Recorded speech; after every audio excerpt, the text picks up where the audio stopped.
이 땅을 살아가는 동안 우리가 영적인 침체에 빠질 수 있는 그런 상황들이 옵니다.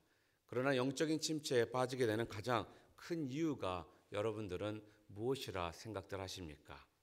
그 중에 하나, 어떻게 보면 가장 큰 이유일 수가 있는데 그것은 하나님보다 우리 자신에게 지나친 관심을 쏟는데 그 원인이 있습니다. 곧 이 말씀은 이 땅을 살아가는 삶의 그 목적이 바뀌거나 또 분명하지 않을 때 이러한 영적인 그런 무기력이 우리들에게 찾아옵니다. 오늘 본문은 어떻게 영적 침체에 빠지게 되었는지 이스라엘 백성들의 그 모습을 통해 우리들에게 말씀해 주고 있습니다. 그 모습을 통해서 내 자신의 영적 상태를 점검할 수 있는 그런 시간이 되시기를 주님의 이름으로 축복드립니다. 간략하게 오늘의 말씀은 오늘 본문 배경 말씀을 드리자면은 주전 586년에 바벨론의 군대에 의해서 예루살렘 성전이 멸망하게 됩니다. 이스라엘은 바벨론의 포로가 되어서 성전도 없고 이제는 희생 제물도 없게 된 그러한 모습으로 변했습니다. 그러다가 뒤늦게 하나님의 성전의 중요성을 그들이 깨닫고 이스라엘은 주전 538년에 바로 당시 바벨론의 왕이었던 고레스에게 무너진 예루살렘의 성전을 재건할 수 있게 해달라고 요청을 합니다. 그럴 때 바벨론의 왕이었던 고레스는 흔쾌히 이스라엘 민족들의 그 요청을 승낙해 주게 됩니다. 고레스 왕의 관대한 그 정책에 의해서 이스라엘 백성들은 약 5만 명이 조국으로 돌아와서 성전 기초를 다지기 시작합니다. 귀환 후 2년이 되었을 때 주전 536년에 성전의 기초가 놓이게 되게 됩니다. 이때 함께 바벨론의 포로에서 이스라엘 민족들과 함께 돌아온 무리 중에는 학개 선지자도 포함이 되어 있었습니다. 성전의 기초를 놓자 이스라엘이 섬기는 하나님을 중심으로 이스라엘이 다시 힘을 모으는 것 같이 보이게 되자 바벨론은 바벨론의 위협을 줄 수 있다라는 생각에 그들이 성전 건축하는 것을 도와주지 않고 그때부터 되레 방해를 하기 시작합니다. 그리고 또 이스라엘 땅에 살고 있었던 사마리아인들도 그 성전 건축을 회방하는 그런 이야기가 바로 오늘 본문에 나와 있는 배경입니다. 갑자기 성전 건축의 작업이 중단이 되자 조국으로 돌아왔던 이스라엘 백성들은 점점 목적성을 상실했고 오랜 시간 동안 성전 재건이 이루어지지 않자 그들에게는 영적인 냉담이 찾아오기 시작합니다. 그들은 방향 잃은 배와 같이 어디로 갈지를 몰라서 점점 하나님의 뜻과는 다른 생활을 하기 시작하며 지냈는데 그 시간이 무려 16년의 시간이 흐르게 되었습니다. 그러다가 주전 520년에 바벨론의 왕 다리우스가 즉위한 지 2년에 하나님께서는 학개 선지자를 다시 일으키셔서 이스라엘 백성들로 하여금 성전 재건을 하도록 촉구하십니다. 학개 선지자는 이스라엘의 그 당시에 리더였던 두 지도자 스룹바벨과 여호수아에게 백성들에게 하나님의 말씀을 선포하라고 지시를 합니다. 그런데 하나님의 말씀을 들은 이스라엘의 지도자들과 또한 그 백성들은 너무나도 서툰 그런 변명으로 오늘 본문 2절에 이렇게 말을 합니다. 만군의 여호와가 이같이 말하여 이르노라. 이 백성이 말하기를 여호와의 전을 건축할 시기가 이르지 아니었다 하느니라. 이스라엘 백성들은 지금 뭐라고 말하고 있습니까? 아직도 때가 되지 않았다고 말을 하고 있는 것입니다. 16년 동안 영적인 목표를 이들이 상실하고 하나님의 뜻과 다른 길의 그 삶을 살았던 이스라엘 백성들은 바로 영적인 무기력한 상태에 빠져 있었기에 지금이 때가 아니고 지금 해야 된다라는 그런 생각들을 그들이 갖지 못하게 되었다라는 것이죠. 영적인 이러한 나태함에 빠진 이스라엘 백성들을 향해서 성경은 오늘 본문 5절을 통해 하나님께서는 그들에게 영적 상태를 점검할 것을 말씀해 주고 있습니다. 5절에 이렇게 말씀하십니다. 그러므로 이제 만군의 여호와가 이같이 말하노니 너희는 너희의 행위를 살필지니라. 사랑하는 성도 여러분, 오늘 우리도 영적인 무기력한 상태에 빠져 있는 이 이스라엘 백성들처럼 우리들도 영적 상태가 지금 냉담하며 또한 무기력하지 않은지를 오늘 본문 말씀을 통해 우리 스스로를 좀 점검해 볼 필요가 있습니다. 오늘 본문은 우리들에게 두 가지의 질문을 통해서 우리들의 영적 상태를 점검할 것을 지금 우리들에게 권면하고 있습니다. 자, 첫 번째 질문이, 오늘 본문을 통해 우리들이 주고 있는 질문이, 우리들의 영적 상태를 점검할 수 있는 첫 번째 질문이 무엇이냐 하면은 바로 나는 무관심하지 않는가라는 질문입니다. 여러분 잘 아시다시피 한국의 2012년대 제19대 국회의원 선거가 있었습니다. 그 당시에 투표율이 가까스로 50%가 넘은 54.2%였다고 합니다. 그러니까 투표를 하지 않은 사람들도 50% 이상이 거의 다 되었다라는 말씀입니다. 자, 그렇다면 왜 이들이 투표를 하지 않았을까요? 그동안 투표로 많은 정치인들을 뽑았지만 국민들에게 실망만 안겨주었기 때문에 이제는 누가 뽑히든지 본인들은 상관이 없다라는 이러한, 또한 관심조차 없는 이러한 모습을 그들이 가졌기 때문에 그들이 투표를 하지 않았다라는 겁니다.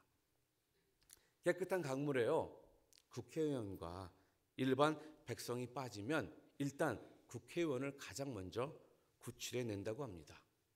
그 이유가 뭔지 아세요? 물이 오염될까 싶어서라고 합니다. 정치인이 국민들을 실망시킵니다. 그렇다고 해서 민주주의 국가에서 투표를 하지 않는 것은 자신에게 주어진 신성한 권리를 포기하는 것입니다. 민주주의 국가는 표로 심판하고 결정을 합니다. 무관심은 결국 또 실망스러운 정치인들을 우리가 양상하게 되는 것이고요. 나라의 발전을 저해시키는 그런 결과를 초래하게 된다는 것입니다. 하나님의 자녀들인 우리들도 마찬가지입니다. 하나님의 자녀로 입양되었으면 자신을 입양한 아버지의 뜻과 가르침이 무엇인지를 알려고 해야 되는 것이 당연한 것이고요. 거기에 관심을 가지는 것이 당연하다는 말씀입니다. 그런데 우리가 언젠가부터 우리의 신앙을 뒤돌아볼 때 보면은 믿음 생활이 점점 오랜 시간을 했을지라도 혼자 홀로 신앙생활하는 것에 너무나도 익숙해져 있는 내 모습을 혹시 발견하고 그러지는 않으십니까? 지금 만약에 그러한 모습이 내 모습이라면은 우리는 지금 타인에 대해서 관심이 없는 모습이고요. 또한 교회에 대해서 관심이 없는 그런 모습 가운데 신앙생활을 하고 있는 것이라는 것입니다. 곧 이것은 점점 더 무관심한 나홀로 신앙생활을 하게 내 자신을 이끌어가는 그러한 결과를 초래하게 되는 것입니다. 사랑하는 성도 여러분, 기독교는요, 함께하는 종교입니다. 그래서 전도서 4장 9절부터 12절에 이렇게 성경은 말씀하고 있습니다. 두 사람이 한 사람보다 나음은 그들이 수고함으로 좋은 상을 얻을 것임이라. 혹시 그들이 넘어지면 하나가 그 동물을 붙들어 일으키려니와 홀로 있어 넘어지고 붙들어 일으킬 자가 없는 자에게는 화가 있으리라. 또 두 사람이 함께 누우면 따뜻하거니와 한 사람이면 어찌 따뜻하랴. 한 사람이면 패하겠거니와 두 사람이면 맞설 수 있나니 세 겹줄은 쉽게 끊어지지 아니하느니라 라고 성경은 말씀하고 있습니다. 그래서 하나님께서는 함께 살아가도록 결혼제도를 만드신 거고요, 교회를 만드신 것입니다. 그렇기 때문에 교회를 향해서 뜨거운 관심을 갖는 것은 당연한 것이고요, 또한 영혼구원에 대한 열정을 품는 것이 당연하다는 말씀입니다. 사랑하는 성도 여러분, 사랑의 반대말이 무엇이죠? 사랑의 반대말은요, 무관심이라는 죄입니다. 사랑이 있는 것에 분명히 관심이 있습니다. 사랑이 없는 것에는 관심이 없다라는 것입니다. 오늘 본문 말씀에도 나오는 이스라엘 백성들은요, 오랜 시간 동안 성전 재건에 대해서 해답이 없자 이제는 성전 재건보다는 자신들의 삶에 더 많은 관심을 가지고 있었습니다. 성전 재건에서 관심조차 없었고 자신들의 집을 어떻게 하면 더 좋게 지을 수 있을지에 대해서만 관심을 가졌다라고 오늘 본문 4절은 우리들에게 말씀해 주고 있습니다. 이 성전이 황폐하였거늘 너희가 이때 판벽한 집에 거주하는 것이 옳으냐라고 성경은 지금 말씀하고 있습니다. 자신과의 관계가 된 것에만 관심이 있고 그 외의 것에 대해서는 관심을 가지고 않게 되자 어떠한 상황이 이르게 된다고요? 영적인 무기력한 상태가 그들에게 오게 되었다라는 겁니다. 혹시 지금 교회와 타인의 영혼 구원에 대한 관심이 없거나 점점 사라진다고 여러분 자신들이 느끼고 계시다면은 여러분들 자신의 영적 상태를 한번 꼭 체크해 보시기 바랍니다. 아마 이 사실은 곧 여러분이 영적인 상태가 문제가 왔다라는, 이상이 왔다라는 신호임을 우리는 분명히 깨달아야 우리가 그것을 위해 회복하려는 노력 또한 할 수가 있게 되는 것입니다. 두 번째로 오늘 본문을 통해서 우리들에게 영적 점검을 할 수 있는 두 번째 질문을 뭐를 우리들에게 말씀하고 계시는가? 나는 게으르지 않는가라는 질문입니다. 우리가 어떤 일에 무기력한 증세를 느끼잖아요. 그러면 그때부터 일어나는 현상이 뭡니까? 만사가 귀찮아지는 것을 우리가 느끼게 됩니다. 어느 때는 밥 먹는 것조차 귀찮을 때가 분명 있습니다. 여러분, 무기력이라는 말의 뜻이 여러분 뭔지 아십니까? 사전적인 의미로는요, 무기력은요, 간단히 짧게 말한다면 의욕이나 활력이 없는 것을 무기력하다라고 말을 합니다. 이런 무기력함에 빠지게 되면요, 우리는 의욕이 상실하게 돼서요, 어떠한 행동을 하기가 귀찮아지기에 점점 어떻게 됩니까? 게을러지기 시작합니다. 세상적인 삶 속에서 이런 무기력 증세에 빠지게 되면은 게을러지고 이런 게으름이 지속되면은 결국 우리는 어떠한 자가 되는지 아십니까? 인생의 낙오자가 되고 마는 것입니다. 영적인 것도 이와 같이 똑같습니다. 영적으로 우리가 무기력한 증세에 빠지게 되지 않습니까? 그러면 우리는 어떤 일이 벌어지느냐? 우리의 신앙생활이 점점 게을러지기 시작합니다. 결국 신앙생활이 게을러지기 시작하니까 어떤 일이 벌어집니까? 우리 또한 영적인 낙오자가 되게 된다는 말씀입니다. 그래서 게으름이나 무관심은 분명한 서로에 대해 관계가 있다라는 것입니다. 내가 언제부터 부지런해질 수 있을까요? 언제 여러분 자신들이 부지런하십니까? 내가 관심 있는 것이 있을 땐 우리는 부지런해집니다. 그리고 또 그것을 찾기 위해서, 알아내기 위해서 우리가 열심히 뛰어다닙니다.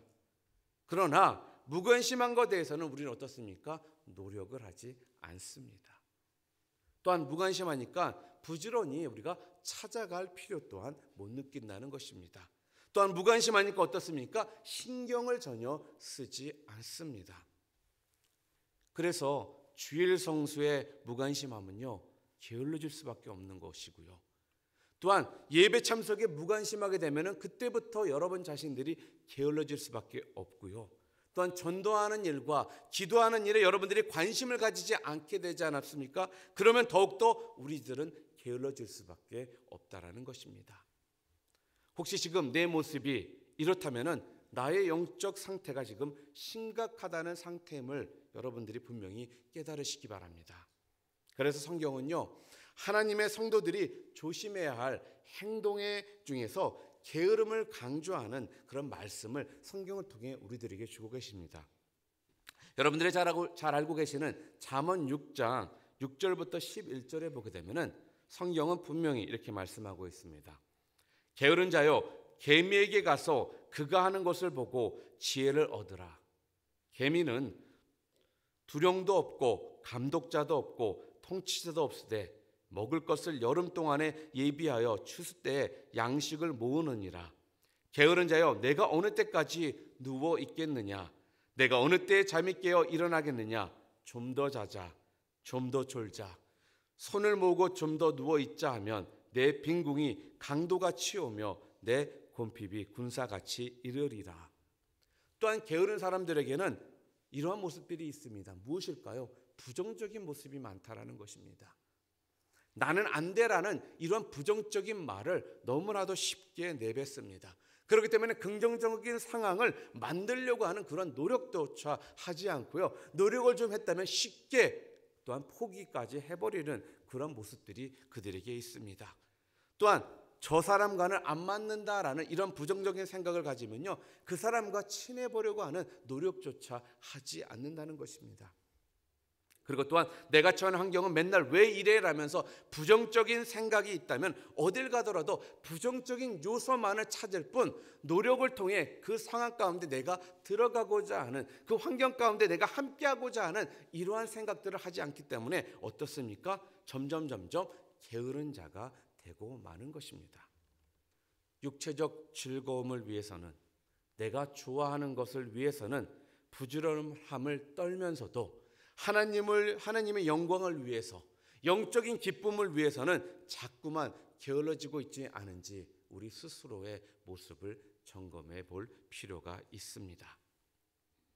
하나님의 나라와 그 영광을 위해서라면 우리 모두는 당장 그 게으름을 벗어버려야 됩니다. 그럴 때 우리가 진정 영적인 그러한 무기력한 우리의 모습 가운데 벗어날 수 있는 그러한 노력 또한 우리가 할 수 있게 되는 것입니다. 사랑하는 성도 여러분, 그렇다면 이토록 영적인 점검을 통해서 우리가 혹시 지금 무관심하지 않는가, 게으르지 않는가라는 질문을 통해 내 자신을 바라보았습니다. 그렇다면 이러한 영적인 무기력함은 도대체 어떠한 결과를 우리들에게 초래할까요? 오늘 성경을 통해 우리들이 알 수 있는 것이 무엇이냐? 바로 영적인 무기력함은 어떤 결과를 초래하느냐? 바로 우리들의 삶 가운데 유익이 없는 삶을 살도록 만든다는 것입니다. 하나님은 선지자 학교를 통해서 오늘 이스라엘 백성들이 각자 영적인 무관심과 그런 게으름으로 인해서 얼마나 영적인 무기력함을 스스로가 지금 살고 있는지, 그런 삶을 살고 있는지를 알아보라고, 점검하라고 말씀을 하셨습니다. 그랬더니 오늘 본문 6절을 통해서 알 수 있는 것이 무엇입니까? 그러한 결과가 뭐냐? 영적으로 궁핍하고 무기력한 생활은 결국 우리가 유익이 없는 결과로 돌아온다라는 사실을 오늘 본문 6절을 통해 지금 분명하게 우리 지금 말씀해 주고 있습니다. 오늘 본문 6절에 뭐라고 하고 있습니까? 너희가 많이 뿌릴지라도 수확이 적으며 먹을지라도 배부르지 못하며 마실지라도 흡족하지 못하며 입어도 따뜻하지 못하며 일꾼이 싹을 받아도 그것을 구멍 뚫어진 전대에 넣음이 되느니라 라고 성경은 지금 말씀합니다. 이게 무슨 말씀입니까? 하나님의 자녀가 하나님과의 관계에 우선순위를 두지 않잖아요. 자기 자신의 만족과 삶에만 먼저 더 투자한다면 그 결과는 이렇게 한탄스러운 결과밖에 우리 가운데 없게 된다는 것입니다. 이 말씀은 하나님을 떠난 자기 중심적인 삶은요, 영적인 궁핍과 무기력함을 우리들에게 가져다 준다고 지금 성경은 지금 말씀하고 있습니다. 그러므로 이런 영적 무기력함으로 인해서 우리 자신이 어떻게 해요? 궁핍 속으로 빠져들게 된다는 것이죠. 그렇기 때문에 제 아무리 열매를 외어 많은 투자를 할지라도 우리가 얻을 수 있는 것은 그 수확은 미비할 수밖에 없다라는 겁니다. 또한 아무런 노력을 했을지라도 우리들에게 돌아오는 수확의 결실은 오늘 본문에 나와 있는 것처럼 구멍 뚫린 독에 물을 붓는 것과 같다라고 성경은 지금 6절을 통해 말씀해 주고 있습니다. 이 말씀은요, 좀 더 이렇게 표현한다면 정확할 것 같습니다. 기도 없이 얻은 것은 그 얻은 것 때문에 분명한 손해를 우리가 보게 된다는 것입니다. 또한 영적인 것보다 육체적인 것에 여러분들이 더 우선순위를 두고 살았다면 그 육체적인 것을 통해 얻는 것도 분명히 있겠지만 무엇보다도 더 중요한 하나님 나라와 그 영광을 위해서 우리의 삶은 점점 멀어지게 된다는 말씀입니다. 사랑하는 성도 여러분, 성도로서 무관심과 게으름으로 인해서 영적인 궁핍과 그런 무기력함이 여러분 가운데 왔다면 오늘 이 말씀 여러분 분명히 붙드셔야 됩니다. 만약에 이 말씀을 붙드시기로 결정하셨다면 나의 영적인 무관심과 게으름을 오늘 철저하게 회개하시는 우리 성도님들 모두 되시기를 주님의 이름으로 축원드립니다.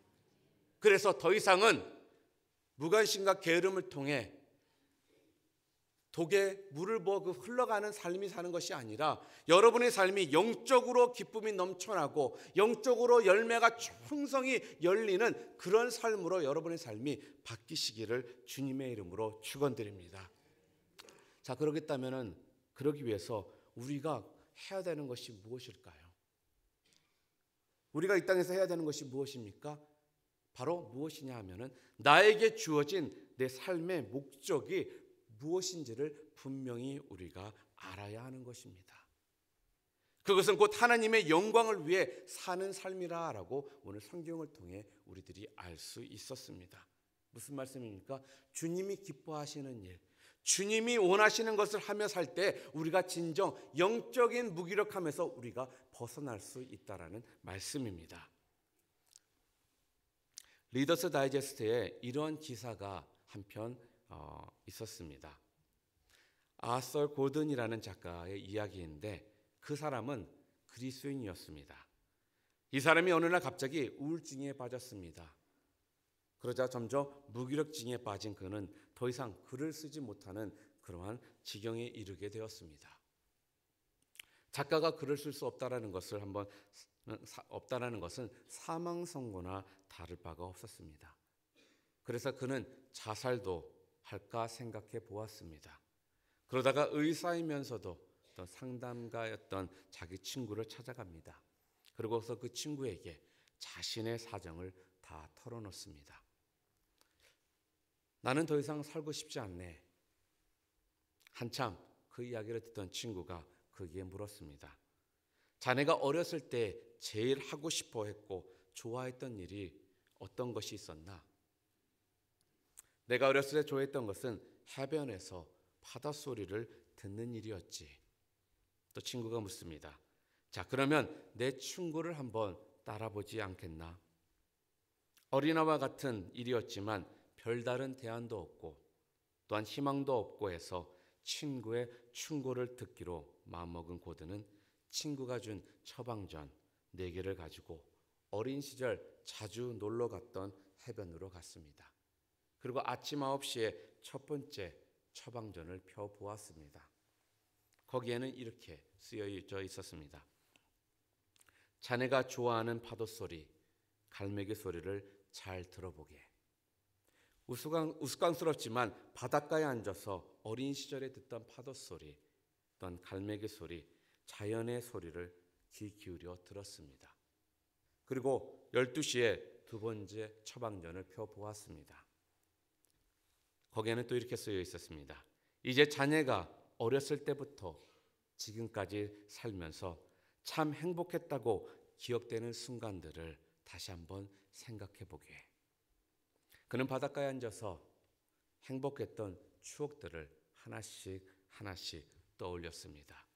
그러는 가운데 인생이 꼭 슬픈 것만은 아니구나 하는 느낌을 받았습니다. 그리고 3시에 세 번째 처방전을 펴보았습니다. 거기에는 이렇게 적혀 있었습니다.